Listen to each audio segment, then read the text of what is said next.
សួស្តីអ្នកនរគ្នាអញ្ចឹងប្រតិបត្តិការនៃការចាប់ខ្លួនប្រធានាធិបតីប្រទេសវេណេស៊ុយអេឡាហ្នឹងគឺបានបញ្ចប់ហើយគឺលោក Nicolas Maduro ប៉ុន្តែនៅក្នុងវីដេអូនេះខ្ញុំចង់នាំអ្នកនរគ្នាមកមើលពីយន្តហោះមួយប្រភេទដែលចូលរួមក្នុងកងកម្លាំងពិសេសហ្នឹងគឺ MH47 Chinook អ្នកនរគ្នាអញ្ចឹងអត់សូវមានអ្នកណាលើកមកនិយាយអំពីយន្តហោះមួយប្រភេទហ្នឹងទេពីច្រើនគឺយើងនិយាយអំពី S35 M22 ប៉ុន្តែនៅក្នុងវីដេអូនេះខ្ញុំនឹងនាំអ្នកនរគ្នាទៅស្គាល់អំពីចំណុចខ្លះៗនៃយន្តហោះ MH47 Chinook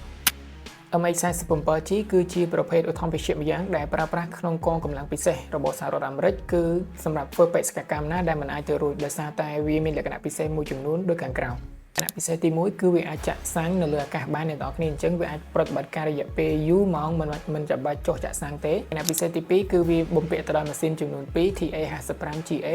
714ដែលអាចបង្កើនកម្លាំងសេះរបស់វាដល់9700សេះឯណោះ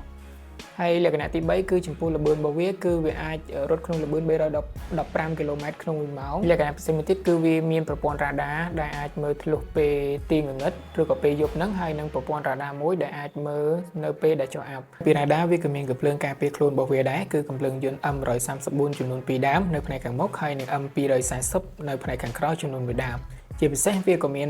flare ការពារខ្លួនរបស់វាពីការបាញ់របស់សត្រូវហើយនឹងមានរ៉ាដាចាប់សញ្ញារបស់សត្រូវផងដែរទូនទីចម្បងរបស់វាគឺដឹកកងកម្លាំងពិសេសរបស់ Navy SEAL ឬក៏ Delta Force នឹងដើម្បីធ្វើប្រតិបត្តិការក្នុងពេលយប់ហើយជាពិសេសនោះគឺវាអាចចុះចតនៅលើទឹកបានឬក៏អាចទំជូនកងកម្លាំងពិសេសនឹងដាក់នៅក្នុងព្រៃក្រាស់ៗផងដែរជារួមមក MH47G ក៏ជាឧទ្ធម្ភាគម្យ៉ាងដែលបានចូលរួមក្នុងបេសកកម្មពិបាកៗនិងពិសេសផងដែរ